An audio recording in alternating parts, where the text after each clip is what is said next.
comigo, vai falar mais um pouco ainda comigo em nome de Jesus e vai falar com você. Falou forte no meu coração. Podemos? Vamos lá. Vou falar sobre a divisão. A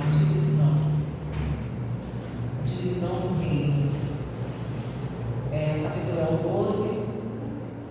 E aí, Jesus cura um homem que está com possesso de um demônio, mudo, cego e mudo.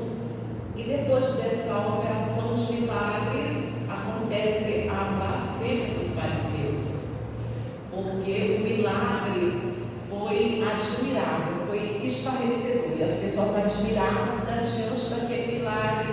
Os fariseus não tinham uma explicação, porque milagre não tem explicação. Então, quando eles se viram sem explicação, eles blasfemam contra Jesus. A gente pega a partir do 24. Mas os fariseus, ouvindo isto, murmuravam: este não espera demônios, senão pelo poder de Beelzebul, maioral dos demônios. 25.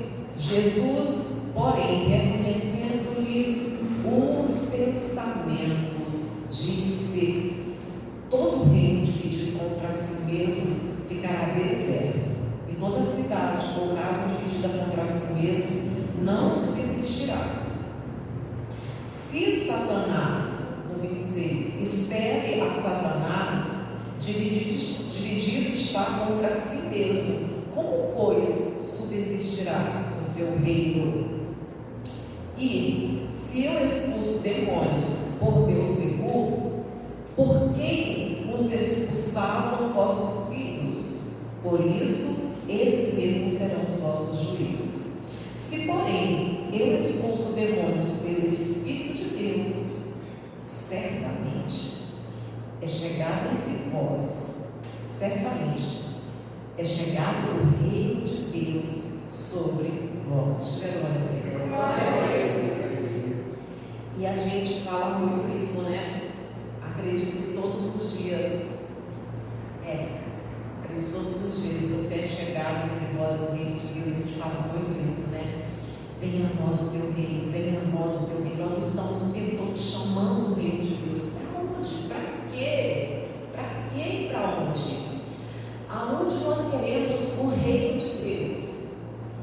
Tá, você pode até dizer assim, no nosso coração, na minha vida, mas aonde que vai ser manifesto o reino de Deus? Você é um edificador do reino de Deus. Você é um propagador do reino de Deus. Eu vou voltar à mesma palavra, edificador, porque eu acho que ela cabe muito aqui. Você é um edificador do reino de Deus. Nós temos que, essa é a nossa missão aqui nessa terra, como representantes de Cristo, como embaixadores de Cristo, que nós somos. Nós precisamos edificar o reino de Deus. E aonde ele vai ser manifesto? Através da nossa vida e nos ambientes que a gente vive. E Jesus, ele fala o seguinte, que deixa bem claro, ele rasga o verbo dizendo assim: olha, Satanás não poderia de maneira nenhuma me enviar para expulsar ele mesmo. Que ilógico, né? Que loucura é isso? Que loucura. Essa loucura que a gente vê ainda no dia de hoje. Gente que não tem sabedoria e abre a boca para falar asneira, na verdade não é nem asneira, é blasfêmia mesmo. E ele diz assim: olha, Satanás não pode enviar para expulsar ele mesmo. Logo, se ele fizer isso, ele está trabalhando contra ele mesmo. E qual é o trabalho do diabo? Qual é a missão do diabo? Qual é a tarefa, o ofício do diabo? Matar, roubar e destruir. E o que Jesus está fazendo? Logo, se a missão do diabo é matar, roubar e destruir, como ele vai fazer o bem? Por que ele vai fazer o bem? Não, ele não vai fazer o bem, ele não está preocupado no bem-estar de ninguém. Por outro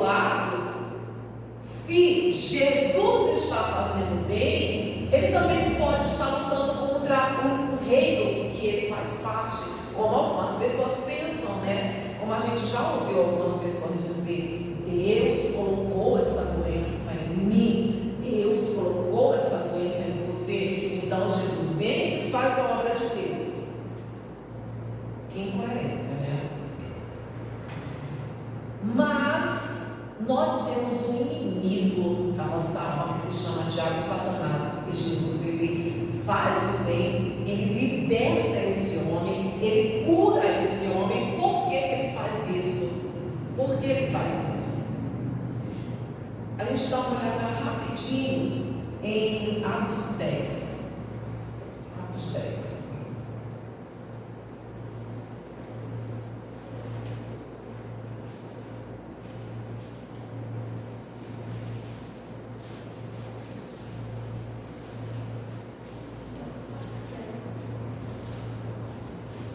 Coisa bonita isso aqui. Já, né? O versículo 38 diz assim: olha, como Deus ungiu a Jesus de Nazaré com o Espírito Santo e com poder, o qual andou por toda parte, fazendo o bem e curando a todos os oprimidos do diabo. Por quê? Porque Deus era com ele. Então Jesus fazia o bem. Por que ele fazia o bem? Por que ele curava? Por que ele libertava? Por que ele dava livre aos oprimidos, aos cansados? Por que ele fazia isso? Porque ele estava trabalhando em prol do reino de Deus. Porque ele estava visando o reino de Deus, edificando o reino de Deus. E nós somos representantes de Cristo, embaixadores de Cristo, né? E a gente chama o reino de Deus para onde, irmãos? Para o nosso coração. E como é que a gente sabe que o reino de Deus ele está no nosso coração? Venha a nós o teu reino, venha a nós o teu reino. Quantas vezes você já disse isso? Jamais. Eu tenho certeza que nenhum de vocês que está aqui ia conseguir dizer o número exato das vezes que você disse: venha a nós o teu reino. Você chamando o reino de Deus para a tua vida. Para onde? Para quê? No teu coração. Mas qual o benefício? Só para dizer que tem? Não, ele precisa ser manifesto. O reino de Deus precisa ser revelado, precisa ser edificado, precisa ser visto por todos. Às vezes, esse reino de Deus, ele tem que estar em toda parte, né? Vamos colocar assim, na tua vida. Você está chamando o reino de Deus e você está edificando, ou você está lutando contra o reino de Deus? Venha a nós o reino, venha a nós o teu reino, venha a nós o teu reino, mas a tua palavra condiz, aquilo que sai da tua boca condiz, você está a favor ou está contra? Você está juntando ou está espalhando? O que você fala realmente edifica o que você chama? Venha a nós o teu reino de Deus. As palavras que saem da tua boca edifica, ou as palavras que saem da tua boca acabam destruindo o reino de Deus dentro do teu coração? Quando muitas das vezes você, ao invés de edificar o reino de Deus, você luta contra você mesmo, se autodestruindo com as tuas palavras. Irmão, sempre tem alguém assim. E isso é triste, é triste. Eu tenho dificuldade de lidar com o vitimismo, com as pessoas que se sentem vítima. Nós não somos vítimas. É porque tem gente que é ignorância, alguns são ignorância, né? A simplicidade, a ignorância, e a pessoa diz assim: é porque eu sou uma sofredora. Não sei se você já ouviu isso, mas eu já ouvi: eu sou uma sofredora. É ignorância. Porque a partir do momento que você tem conhecimento da palavra de Deus, que você sai da ignorância e que você entende que houve uma transportação, que houve um transporte, e ele, Colossenses capítulo 2, versículo 9, que ele nos transporta transportou do reino das trevas para o reino do Filho do seu amor. Houve esse transporte, você compreende? Você já não se sente mais uma sofredora, um sofredor. Você entende que você não é um sofredor, você é um vencedor em Cristo Jesus. Na verdade, é o mais que vencedor. Não é um vencedor, mais que vencedor. Então, mas algumas pessoas, eu vou dizer, eu tenho dificuldade de lidar com o vitimismo. Irmãos, quando Deus é com uma pessoa, quando Deus é uma pessoa, aonde ela for, Deus ele vai com ela. Nós vemos isso no caso de José. Ele foi arrastado para o Egito, mas Deus foi com ele. Foi para a casa de Potifar. Deus abençoou ele na casa de Potifar. Na casa de Potifar, ele nesses altos e baixos, enquanto Deus preparava ele, enquanto Deus capacitava ele, enquanto Deus amadurecia aquele menino mimado pelo pai e tornava um menino amado e mimado em um homem líder. Nesse processo, sai da casa de Potifar, vai para a masmorra e fica anos na masmorra, mas ali Deus era com ele. E onde você for, Deus vai contigo. E a pessoa precisa saber em quem ela crê, porque você não vê em nenhum versículo José se vitimizando, lamuriando, se reclamando ou duvidando de Deus. Que maravilha, né? Tipo de Cristo, um tipo de Cristo. A gente não vê isso em nenhum momento. Ele sabia que ele cria. As coisas poderiam caminhar tudo ao contrário, mas ele confiava naquele em quem ele entregou a vida dele. A gente precisa pegar esse exemplo de José. E aí, às vezes, a pessoa ela quer reinar. Venha a nós o teu reino. E o reino de Deus é para ela reinar. Porque essa é a vontade de Deus, né? Você venha reinar no teu lar, no teu trabalho. A gente pega José, passou por altos e baixos, mas ele reinou, fez história. O líder, o governador de um país que não era nem um país cristão ou judeu, Israel, mas ele foi líder, ele foi governador. E os outros líderes que a gente encontra como exemplos na Bíblia, todos eles reinaram. Abraão reinou, prosperou, foi abençoado na família. E a gente pega tanta história de pessoas abençoadas, mas eu também quero reinar e você também quer reinar. E se você quer reinar, você não pode estar lutando contra você mesmo. Venha a nós o teu reino, e você lutando para reinar, para frutificar, para governar, para ser uma pessoa abençoada, quando as tuas palavras mesmo te destroem. Quando as tuas próprias palavras te destroem, se vitimizando, porque eu sou coitado, eu sou miserável, eu sou menor. São exemplos que na verdade são outras palavras, só dando um exemplo, tá? Olha, o diabo, o nosso adversário, ele anda ao nosso derredor, procurando uma brecha para atacar e assim ele poder cumprir o ministério dele, matar, roubar e destruir. E ele anda procurando uma brecha e nós não podemos dar essa brecha. E uma tarefa muito eficaz do diabo é exatamente a divisão. Ele sabe que quando há divisão não tem como a pessoa vencer, como crescer, como edificar. Ele sabe que não tem. E aí você quer reinar no teu lar,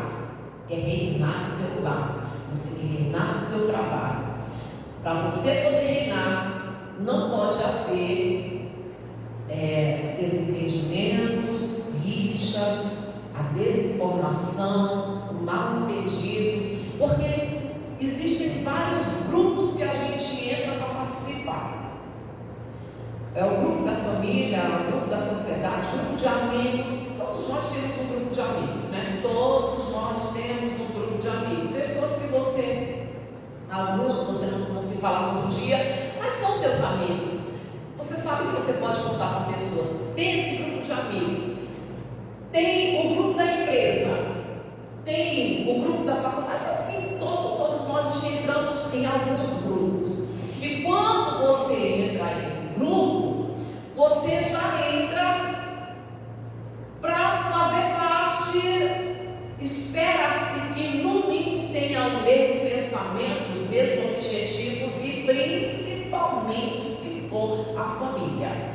Principalmente essa mesmo é que tem que ter os mesmos objetivos, os mesmos planos. E por que muitas famílias foram destruídas?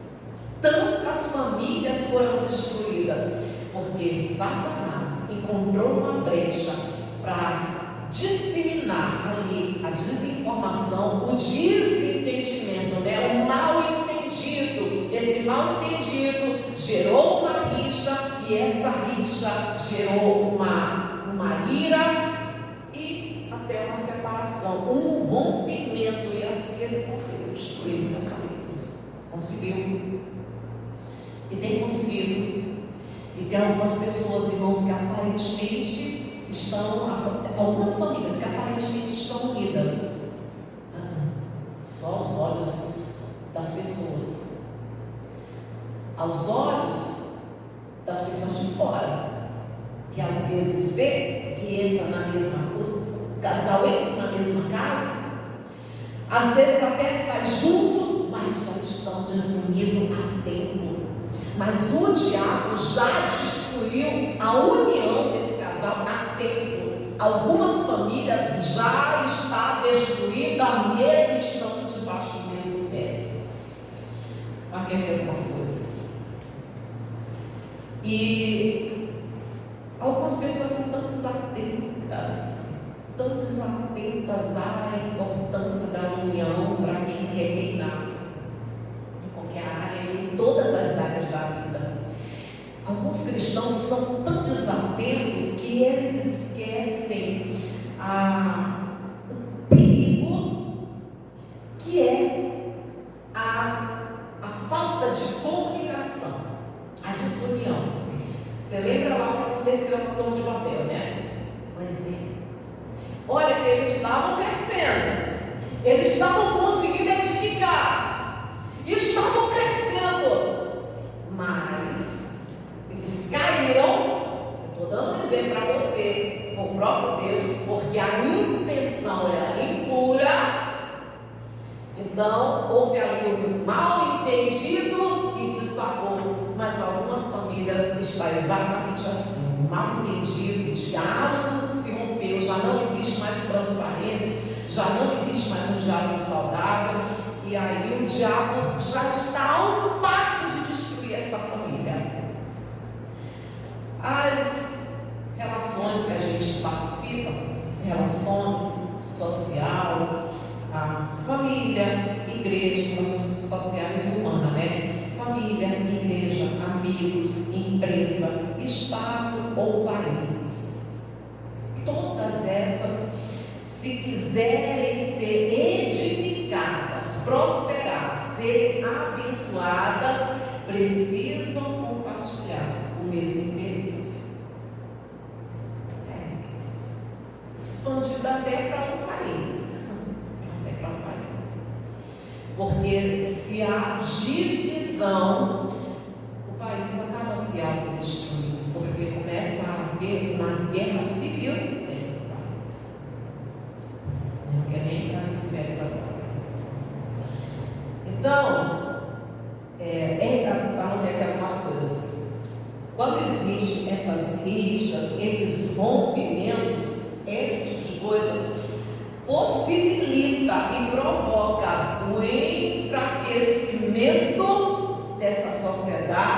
desse grupo, dessa família, dessa igreja, dessa empresa, provoca o enfraquecimento e, consequentemente, a destruição. Olha o diabo aí.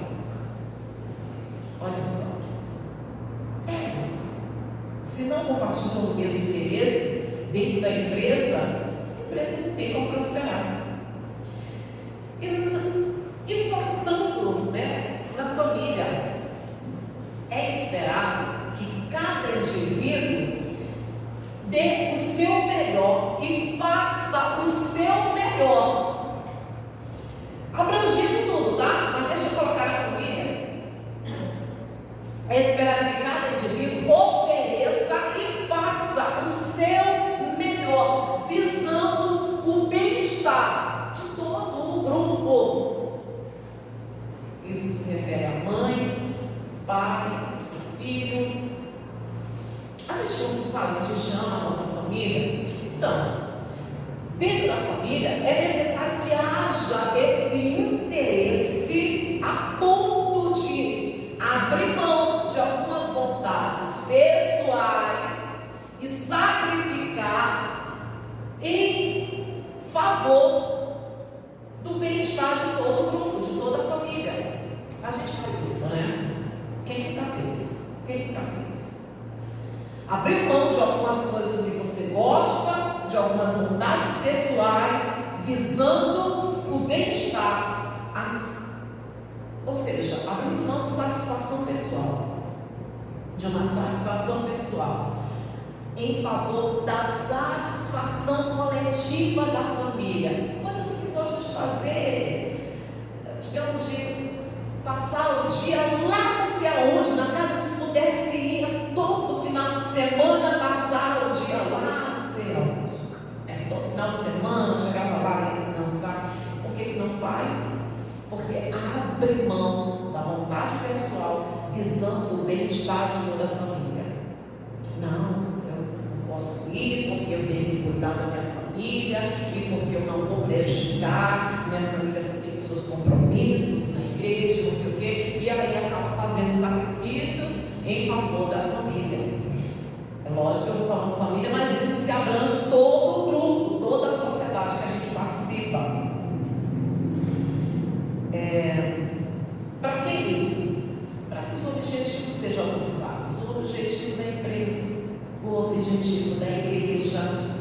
O objetivo da igreja, o que é? É edificar o reino de Deus, é cumprir o ministério de Jesus, porque nós somos representantes de Jesus, porque nós somos embaixadores de Cristo. E o da família, nós somos representantes. Então, dentro da família, também o reino de Deus precisa ser edificado. E a gente precisa ter esse cuidado de edificar o reino de Deus na família, na sociedade, no grupo de amigos, na igreja, na empresa,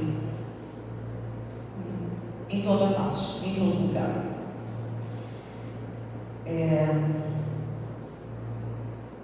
E aí a gente acaba sacrificando, alguns interesses pessoais para não ir pelo lado do egoísmo, que é o que tem acontecido muito. E na verdade algumas famílias lá se destruíram exatamente por isso, É o egoísmo, é o interesse pessoal, são os interesses pessoais. É aquela coisa que eu sempre falo para vocês, eu não quero, eu não estou bem, eu não estou feliz, eu preciso ser feliz, eu vou em busca do melhor para mim,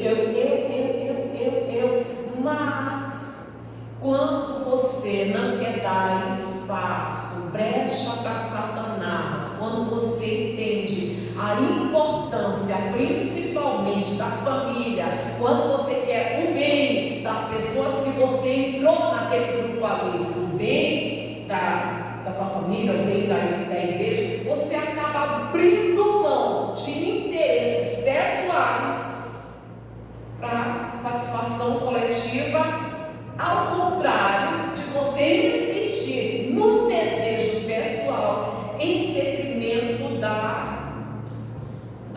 destruição, né? Prejudicar a sociedade que você participa.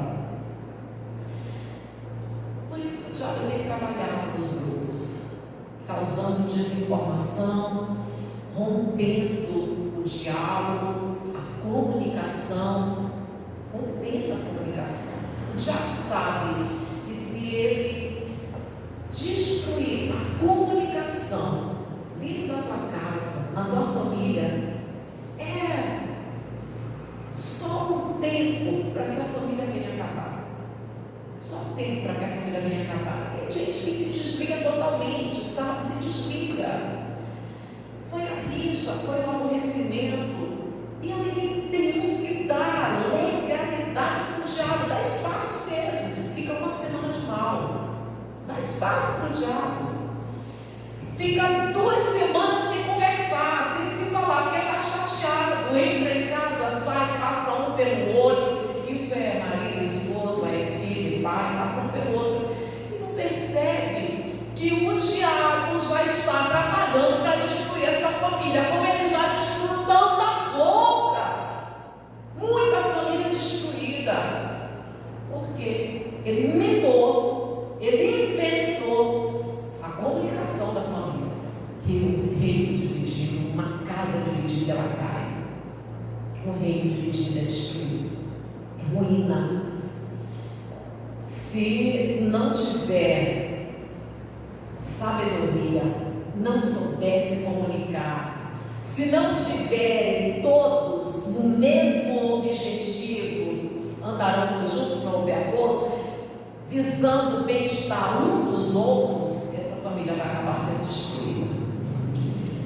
Então, como é que a gente faz?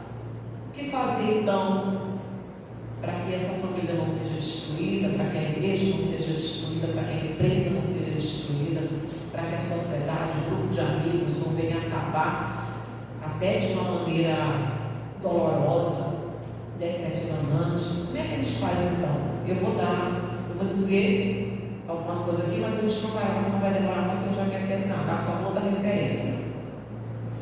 Provérbios capítulo 18, 13, ou responder só depois que eu ouvir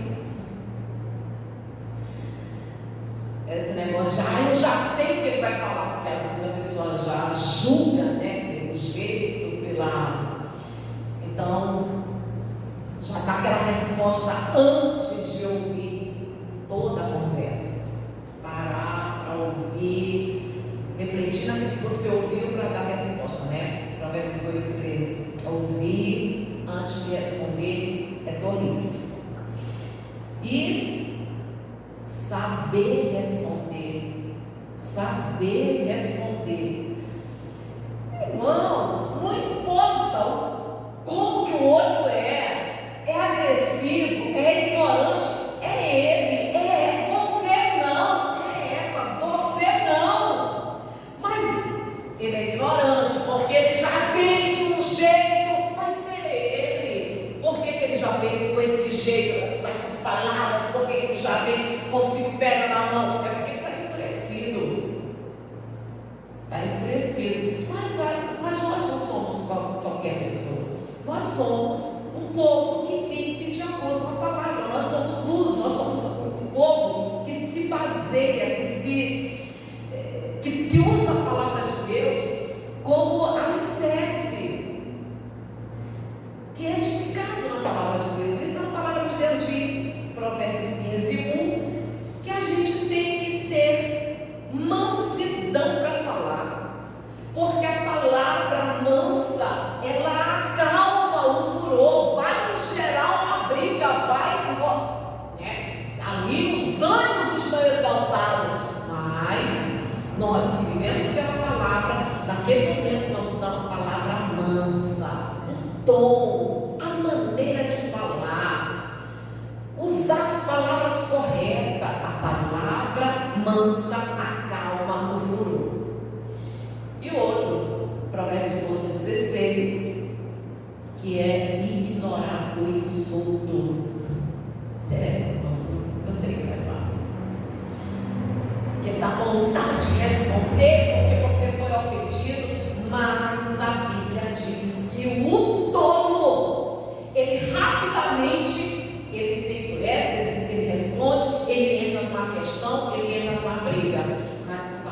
ele ignora isso.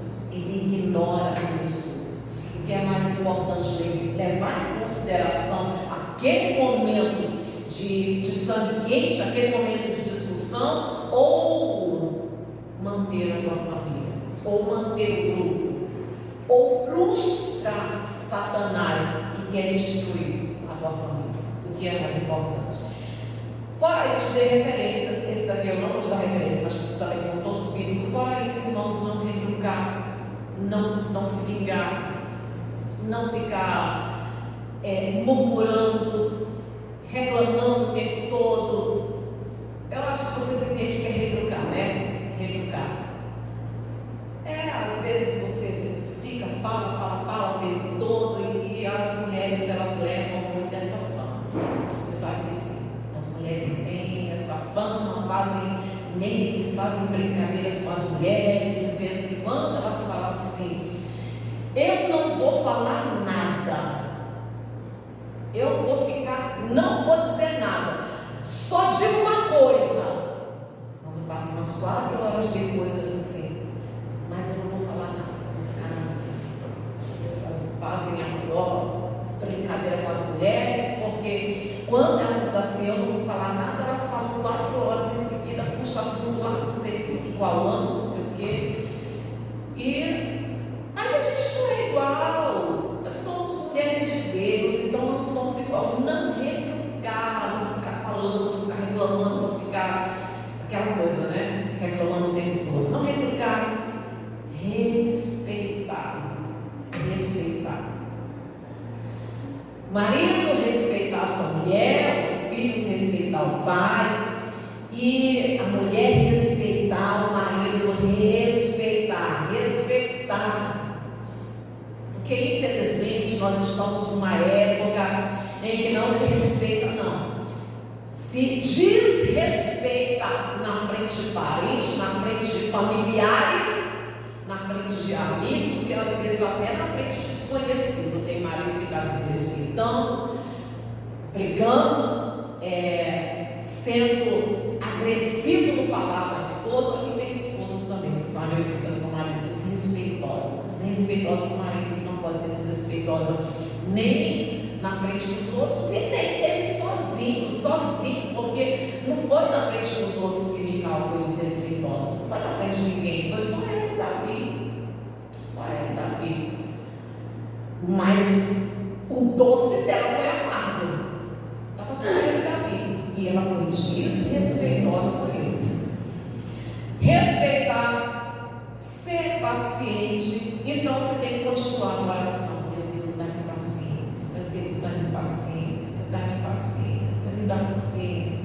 Porém, você não pode esquecer que quanto mais você pede paciência, mais Deus vai te dando a oportunidade para você exercer a paciência. E aí o que ele faz? Paciência. Exerce paciência. Tá? Não retrucar, respeitar, ser paciente e o mais, não menos importante, eu vou colocar assim, não menos importante, perdoar, porque você ofende, você é ofendido, e ninguém é perfeito, teu marido não é perfeito, e não adianta você largar ele para procurar um homem perfeito, porque você não vai achar, a tua mulher não é perfeita, os teus filhos não são perfeitos, e nem adianta você olhar para os filhos de fulano, que só tira nota boa, não sei o que, porque talvez Deus colocou esse filho exatamente para você influenciar, para você abençoar, e para ele abençoar a tua vida. Então não olha para o filho de ninguém, não olha para o marido de ninguém, para a esposa de ninguém, seja você uma pessoa que tem o coração disposto a perdoar, e agindo dessa forma, você pode ter certeza, o diabo brama, espuma.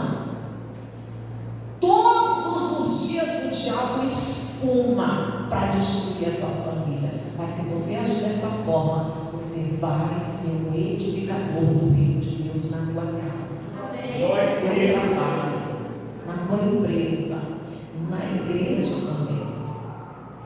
E no teu ciclo de amigos, nas pessoas que você escolheu para ser amigo, e em todo grupo que você decidir fazer parte, agindo dessa forma, você vai ser um edificador daquilo que você sempre diz: venha a nós o teu reino, venha a nós o teu reino. você não vai ter apenas o reino de Deus no teu coração, mas o reino de Deus vai ser visto na tua vida e nos ambientes que você participa. Amém, Jesus? Vamos orar, se coloca de pé. Vamos orar em nome de Jesus Cristo. Irmão, cuidado com a desinformação, com o mal entendido, com a conversa movida, e às vezes se aborrece, para de falar, e muitas das vezes nem chega para a pessoa para dizer para ela o que foi que aconteceu, que não está falando mais, que não procurou mais, que não tem mais conversa. Tem que ter cuidado. Feche os olhos em nome de Jesus.